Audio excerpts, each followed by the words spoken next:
Fala aí, galera, Dorival na área novamente aí. Tô aproveitando o tempo livre aqui para mexer nos toolsets que eu tenho aqui, dar uma atualizada, tentar outros parâmetros, algumas coisas e tal. E daí eu aproveitei e criei um gizmo aqui, baseado num toolset que eu já tinha, que eu uso de certa forma regularmente para os meus trabalhos que envolvem, né, o Flash.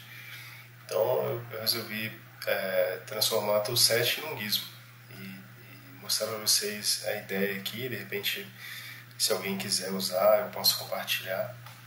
A única restrição é que só funciona no Nuke-Ing, porque eu fiz no Nuke-Ing, é o que eu tenho aqui, mas acho que a partir da ideia talvez possa funcionar para alguém.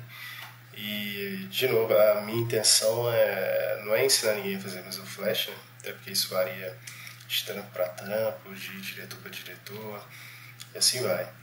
Então, eu fiz uma ceninha aqui só para testar, né?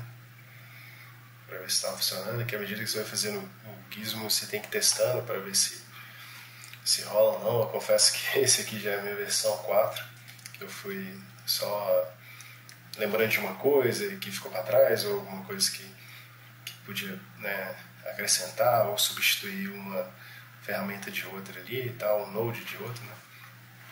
Enfim, então essa cena aqui eu fiz só para teste mesmo, tá? Não é nada final e não vai ter supervisão, enfim.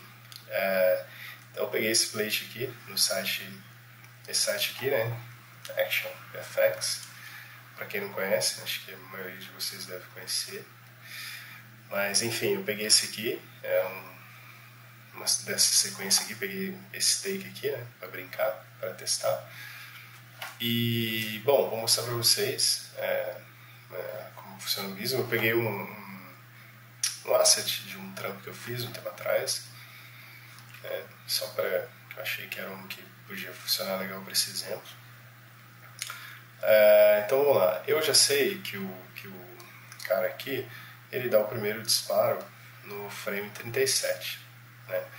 Então, com o meu gizmo, tem algumas questões que eu tenho a opção de pré-multiplicar ou não, porque quando a gente recebe o plate desse tipo de asset, às vezes você quer pré-multiplicar ou não. Acho que na maioria dos casos a gente quer pré-multiplicar, mas nesse caso eu achei que funcionaria melhor sem, que estava ficando muito escuro, né? Então eu criei a opção aqui de habilitar ou desabilitar, né? E depois, lá no frame que eu gostaria que acontecesse, o meu primeiro disparo, eu criei aqui um time offset, né? Porque muitas vezes a gente pega a sequência e começa, sei lá, no frame 1001 e tal. Nesse caso aqui não começa no 1001, começa no 1. Mas, então, eu sei que ele, com o meu time offset, daria aqui, né? Então eu criei também aqui um label que eu identifico o frame, né? Então se eu colocasse aqui, sei lá, frame 36, 35, 34, ele já vai me mostrando aqui, né? É uma forma que eu acho legal também de não se perder. Depois eu criei um card 3D para eu fazer minha reposição. Por que um card 3D e não um transform? Primeiro porque com o card 3D eu consigo trabalhar o ângulo, né, que num transform comum talvez eu teria mais problemas, porque eu teria que usar um skill, né, meio que para chegar no mesmo ângulo aqui, e aqui eu posso facilmente rotacionar o eixo aqui, né, nesse caso aqui o eixo Y, para meio que criar uma direção um pouco mais condizente com a direção do disparo aqui, né. Mais uma vez, lembrando, eu não estou fazendo nada final, né, que é mais para demonstrar a ferramenta. Então, não tem, aqui estou pensando mais certo ou errado, né, enfim.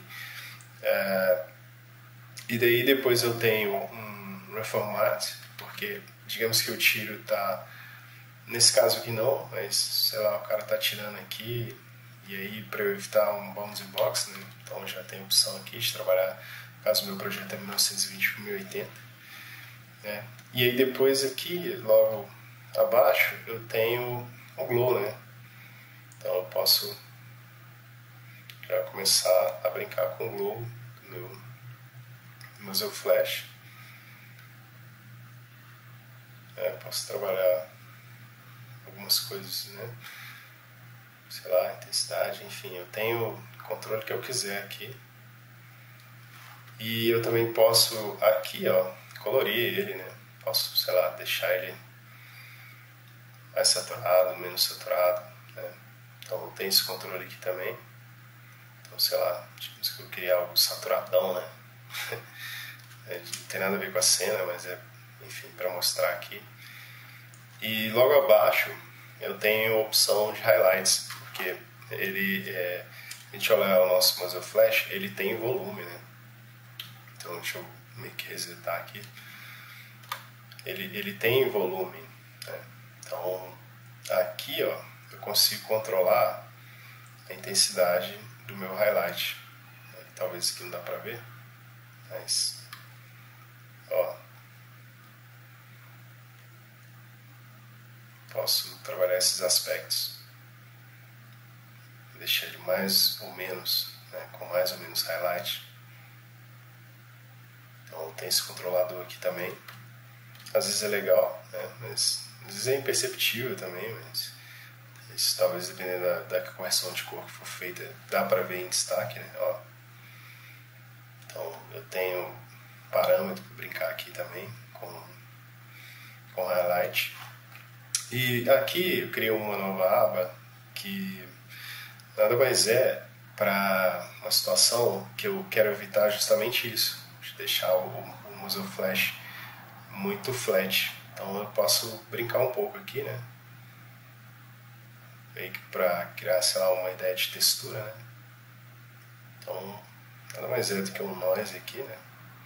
Só para controlar um pouco o meu elemento, sei lá, para dar um volume, né? Acho que talvez a fumaça vai ter mais volume do que o fogo em si, mas eu acho que você pode criar uma textura também, pode dar de certa forma um charme, né? E aqui, se você quiser também, se eu quiser no caso, eu posso ir mexendo, né, na posição, tá vendo? Então eu tenho um certo controle para deixar a coisa menos flat, né? Mas se eu não quiser, né, se, sei lá, o diretor falar, não, velho, eu quero flat mesmo, então pode manter esse desenho aí, mas menos flat. Eu quero flat, né? Então só vir aqui desabilitar, tá feito. E é isso. Se alguém gostou ou não gostou, se tiver sugestão, crítica aí, pode falar. Se falar que ficou uma bosta também, então, pode falar que ficou uma bosta, não tem problema nenhum. Mas quem quiser, eu vou deixar um link com esse gizmo para baixar, né? Só lembrando que ele só funciona no Wind. E também vou deixar alguns vídeos de Muzzle Flash que eu acho bacana, que a galera faz, né, assim. Então é isso, um grande abraço para todo mundo aí, até uma próxima.